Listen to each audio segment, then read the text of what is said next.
क्या अमेरिका के इशारों पर हुआ जंतर मंतर पर हिंसक प्रदर्शन? अमेरिकी एम्बेसी ने 3 दिन पहले ही अपने नागरिकों और कर्मचारियों को क्यों चेतावनी जारी की? छात्रों का आंदोलन तो इसमें देश विरोधी और असामाजिक तत्व क्यों शामिल हुए? शांतिपूर्ण प्रदर्शन की बात, लेकिन पुलिस पर चले पत्थर, गाड़ियां तोड़ी गईं, इसका जिम्मेदार आखिर कौन है? आज जंतर मंतर पर हुए सीजेपी प्रोटेस्ट में हिंसा के पीछे का सच क्या है, उसकी पड़ताल करेंगे। नमस्कार, स्वागत है आप सभी का। मैं हूं सत्येंद्र शर्मा और आप देख रहे हैं पंजाब केसरी। जंतर मंतर में हिंसक प्रदर्शन और आज पंजाब से अमेरिका ट्रेड डील पर किसानों का दिल्ली कूच, इन सब के पीछे अमेरिका का संबंध होने की कई वजह है। अपने नागरिकों को चेतावनी देना, किसानों का आंदोलन अमेरिका के नाम पर, अभिजीत दीपके का अमेरिका से संबंध, अमेरिका का भारत की राजनीति में दखल देने के पीछे की वजह, इन सभी प्रोटेस्ट को लेकर भारत में अमेरिकी दूतावास को पहले से ही जानकारी थी और अपने नागरिकों को इस प्रोटेस्ट से बचाने के लिए एडवाइजरी भी जारी की गई है, जिसमें सीजेपी प्रोटेस्ट और किसानों का दिल्ली कूच को लेकर सावधानी बरतने की सलाह दी गई है।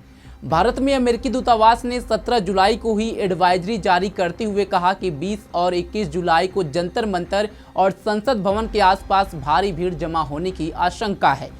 राजनेताओं और कार्यकर्ताओं का प्रोटेस्ट संसद के मानसून सत्र के दिन होगा और सुरक्षा व्यवस्था कड़ी होने के कारण कुछ रास्ते डाइवर्ट हो सकते हैं।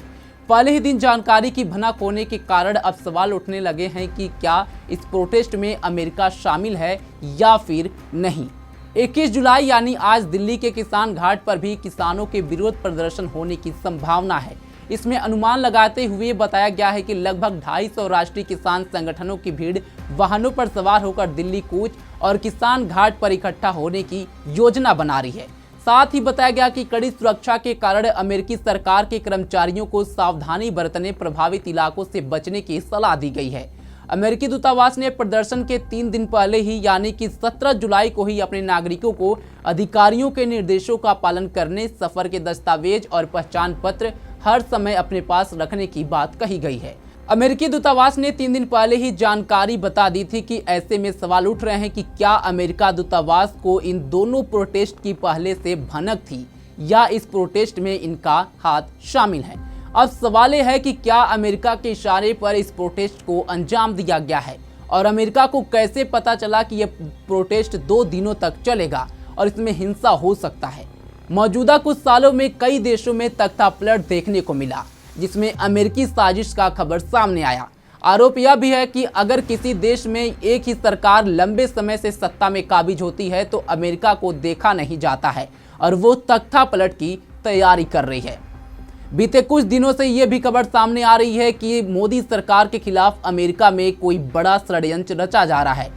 12 साल से ऊपर सत्ता के हो चुके हैं। भारत में लगातार मोदी सरकार बनी हुई है और भारत को अस्थिर करने के लिए पश्चिमी मीडिया और पश्चिमी देश लगातार अपना प्लान बना रहे हैं। हालांकि वो अपने मंसूबे में कामयाब नहीं हो रहे हैं और इसीलिए सवाल उठ रहा है कि क्या सीजेपी की यार्ड में एक बड़ी साजिश रची गई है।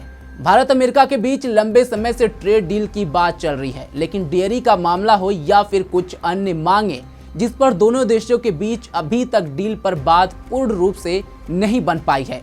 भारत सरकार ने साफ तौर पर कहा है कि डील हमारी शर्तों के हिसाब से होगी और ट्रेड डील के लिए दोनों देशों में बातचीत जारी है और जल्द ही इस पर अंतिम मोहर लग जाएगी। एक और कारण है जो इस प्रदर्शन में अमेरिका के ऊपर संदेह खड़ा कर रहा है। सीजेपी के फाउंडर अभिजीत दीपके का अमेरिका से भारत आना और प्रोटेस्ट की शुरुआत करना 1 महीने से ज्यादा का समय हो चुका है। ऐसे में लाखों करोड़ों रुपए से इस प्रोटेस्ट में खर्च हो चुके हैं। सवाल बड़ा है कि क्या सीजेपी को इतनी बड़ी फंडिंग कहां से आ रही है और इसके पीछे कौन है। विपक्षी दलों का साथ है, लेकिन जर्मनी में बैठे ध्रुव राठी के इशारों पर सीजेपी का ये प्रदर्शन चल रहा है और वो इस पर लगातार वीडियो डाल रहा है। इन सब कड़ियों को जोड़े तो अमेरिका के ऊपर संदेह गहरा हो जाता है। अब बात कल के दिल्ली में हुए हिंसक प्रदर्शन की करते हैं। तथाकथित नीट प्रोटेस्ट और शिक्षा मंत्री धर्मेंद्र प्रधान के इस्तीफे की मांग को लेकर लाखों की संख्या में प्रदर्शनकारी जंतर मंतर पर इकट्ठा हुए। पुलिस ने सीजेपी के संसद मार्च को अनुमति नहीं दी थी और दिल्ली में धारा 163 को लागू कर दिया गया था। इसके बावजूद प्रदर्शनकारी संसद मार्ग के संसद की ओर आगे बढ़े, लेकिन पुलिस ने प्रदर्शनकारियों को रोका, जिसके बाद भीड़ उग्र हो गई। कुछ प्रदर्शनकारी संसद तक पहुंच गए और बैरिकेडिंग को तोड़कर पुलिस पर हमले की कोशिश की गई। पुलिस पर पत्थर बरसाए गए, जिसके बाद पुलिस ने प्रदर्शनकारियों पर लाठी चार्ज किया और आंसू गैस के गोले छोड़े। पुलिस के इस कार्रवाई में कई प्रदर्शनकारी घायल हो गए। इस हिंसक प्रदर्शन में 100 से ज्यादा पुलिसकर्मी और सुरक्षाकर्मी घायल हो गए। मैं खुद जंतर मंतर पर उस वक्त मौजूद था। दृश्य काफी डरावना था।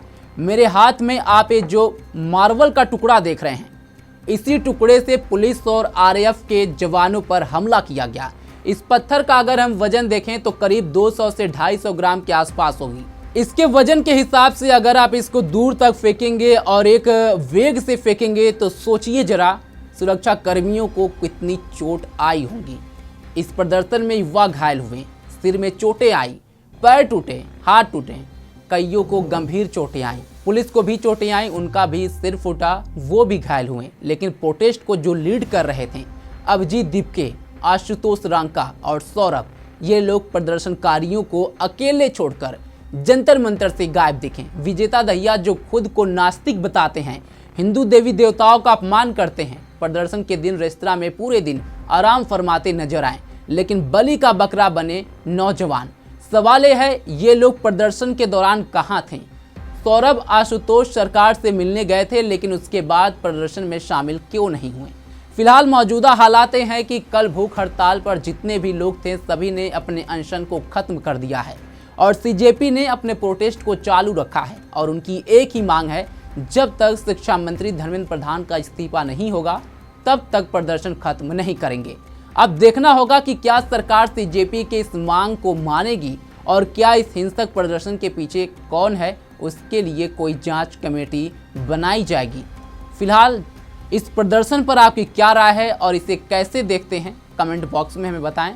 अभी के लिए सिर्फ इतना ही। देश दुनिया की तमाम खबरों के लिए जुड़े रहें हमारे साथ और देखते रहें पंजाब केसरी। धन्यवाद।